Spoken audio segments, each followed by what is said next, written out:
Alrighty, y'all. Next, we are going over property disclosures and environmental issues. We are just going to say some practice questions, and we're only going to say the answers to it. All right. A person owned a property next to a stream. The owner rights to use the stream is referred to as C, riparian, because riparian is land bordering a flowing waterway. It literally means riverbank. A natural occurrence whereby radioactive gases in the ground decay and then possibly infiltrate structures is called B, radon gas, because radon gas refers to a radioactive gases in the ground that decay. Radon gas that infiltrates a structure can possibly lead to health issues such as lung cancer. Mold issues would most likely be associated with a property's C, in low-lying area with high humidity. A property with high humidity is certainly sustainable to having mold issues, as mold thrives in moisture. A Phase 1 environmental report would be most helpful when analyzing a property which previously was the site of an old gas station. A Phase 1 environmental report is used to check commercial or industrial property for any soil or underground or underwater contamination from previous use, such as properties which have an underground storage tank. A marshy area might be associated with D, wetlands, because wetlands is an ecosystem flooded by water with the characteristics of vegetation of aquatic plants. A marsh and a wetland often found at the edges of lakes and streams. The Clean Water Act would be overseen by the EPA.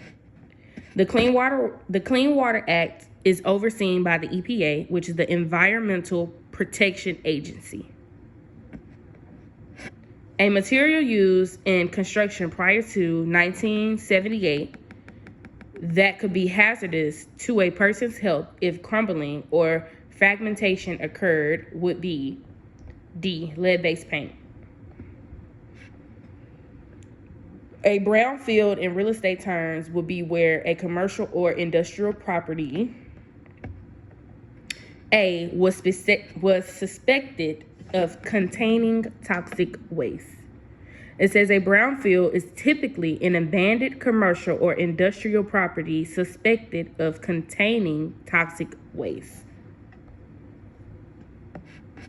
A law passed to enable the EPA, which is the Environmental Protection Agency, to clean up the environment is the B, 1986 Superfund Amendments and Reauthorization Act, which is SARA, S-A-R-A.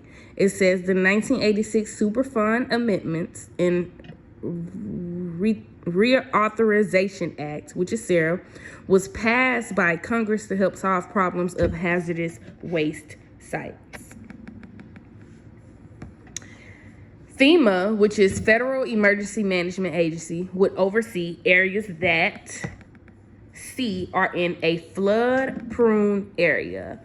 So FEMA, which is the Federal Emergency Management Agency, is charged with overseeing areas that are in a flood-prone area. In real estate, a transaction that involves lead-based paint, real estate licensees must complete all documentation on that transaction for a period time of C, 3 years. All records regarding a real estate transaction involving lead-based paint must be kept for 3 years. Disclosed soil near an underground storage tank might be in indication of a environmental contamination, because combining this colored soil along with an underground storage tank would most likely lead someone to suspect there might be a subference environmental contamination problem. A property that contains asbestos insulation wrapped around pipes will be best remedied by encapsulation. The best way to solve pipes wrapped around asbestos, which may be a health hazard, is to encapsulate. CERLA, which is the Comprehensive Environmental Response, Compensation, and Liability Act, which is overseen by the EPA, which is the Environmental Protection Agency, primarily deals with C, prohibiting the dumping of hazardous materials on the property. All right, you all, that is property disclosures and environmental issues.